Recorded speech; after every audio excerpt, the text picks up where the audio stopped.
All right, it's been about 2 weeks since I did an update on the herb garden, so I thought I'd show you the spring progress as we're going here. I'm not sure it's too phenomenal, but there's still definitely progress, and that's worth sharing with any gardener, as you all know. All right, so first up here we have oregano, and as you can see, I still desperately need to weed the herb garden.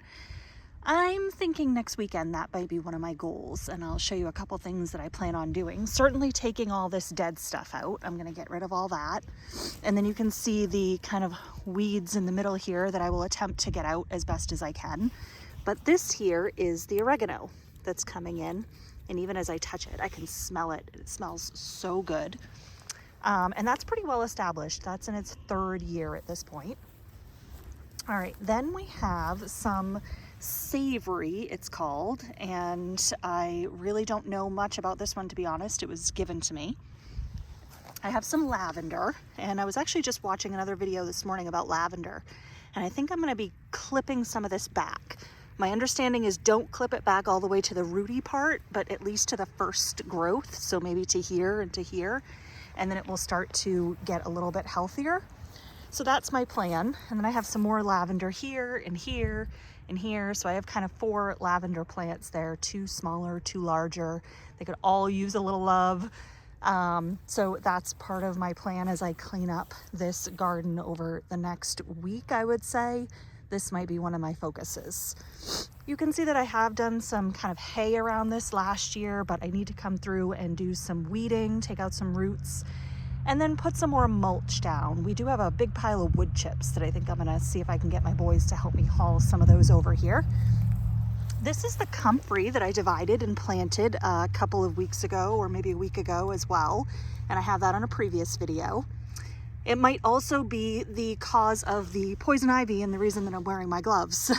So there may be some poison ivy in here, because this was probably the most extensive bit of gardening I've done so far this year. And so that's my guess, is that there's some poison ivy over here. And actually, as I'm touching this, I can smell it too. It smells really good. But that is the newest plant to the herb garden. That is the comfrey. This is intended to kind of be a walkway through here. And then I do have some mint in this section here, believe it or not. That's not showing up too strong yet. And certainly has started to spread. I can see it actually going over into the thyme, which is what we have next. This is the thyme, and this is just, it also needs to be cut back, but oh, it's so beautiful and it smells so good. I'll tell you, my herb garden has come to become one of the things that I really do love the most about gardening. I love perennials in general, and these are useful, they smell good. It's the best thing for the pollinators. It's so amazing when they're all in bloom, how many pollinators I get through here. So that's the regular thyme, and in the back of it there, let's see if we can get a little closer here. This here is a lemon thyme, which is great for fish, and we do eat a ton of fish, so that's pretty fun. All right, I'm gonna turn back around. Oh, look, we have another Nerf dart. I'm telling you.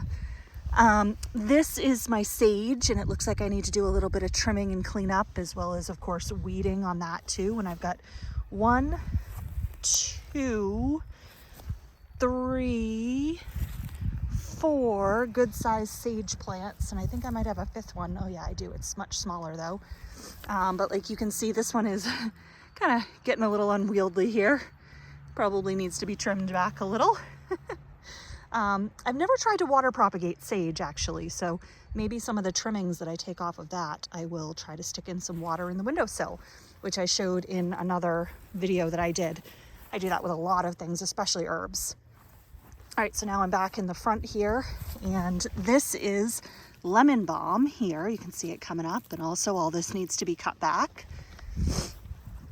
Then this area right here, with this lovely weed that needs to come out, this is where I usually put my rosemary, which you can see there's a gone by plant here.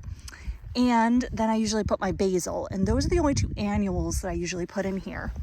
And right in the middle, you can see here is, oh, there we go, another sage plant. So that is another one there. Then I did put some sawdust down. My boys were doing a project and had some sawdust left over, and I grabbed it. And, you know, I'll use anything I can for basically a mulch and avoid weeding.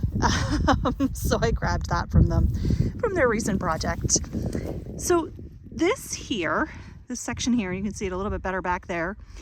This is my garlic chive, and I will tell you, if you're not experienced with garlic chive, it can be really hard to weed because it's hard to know that this here is a grass and this here is the chive. But the chive is like, it's flat, if you can see that, but it's also got like a little bit thicker than a piece of grass, but it's flat like grass. So you really have to feel it to figure out that these two here are grass and these ones here are chives. And you really have to kind of get in there and know. And they start really small. So these here, these are chives, right? But this one next to it, this is grass. So that could be a pain to weed. And I certainly don't let the kids help me on the chives and the garlic chives because I'm pretty sure they'd pull up all my plants. Some of the other ones I let them help me with. So after the garlic chive comes the regular chive. And the regular chive, you can see here, is starting to get its flowers. And I do use the chive blossoms in making a chive vinegar. Like I soak them in vinegar and let them sit for a couple months on the windows, on the shelf. But these are regular chives, and these are much more, they're not flat like the garlic chives. They're like a tube, and they are kind of hollow inside. So a little bit easier to tell the difference between a blade of grass, which is more flat, and a chive, which is more circular. So this one's a little bit easier than the garlic chive. The regular chives, they bloom more in the spring, and they're great for the pollinators early summer. The garlic chive is late summer, almost into fall when it's blooming, and it's white flowers instead of the pink that you get on the regular chive. All right, so that is the update on the herb garden and where we're at. As far as the annual herbs, they are still in seed form in the greenhouse. I have not put them out here yet. They're actually not quite blooming yet, so we'll see how they do. If they don't take, if I don't get rosemary and basil, then I will just buy some little seedlings from the local greenhouse for a couple of bucks and call it good, because that's okay. And that's kind of the point. That's really the point of my whole channel, is you do what you can do, because anything is better than nothing. And we're all busy, and I don't dedicate my life to gardening. This is a hobby. This is something that I do for maybe an hour a day on top of my regular job and being a mom and, all the other stuff. So this is, on top of making dinner, cleaning the house, working full time, this is something I just like to get out and do on the side. And I'm trying to show easy ways, not perfect gardening opportunities, not the perfect way to be a,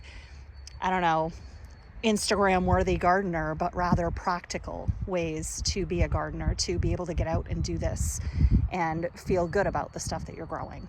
So I hope that is helpful, and let me know if you have any questions about my herb garden or herbs in general, and maybe I can answer them.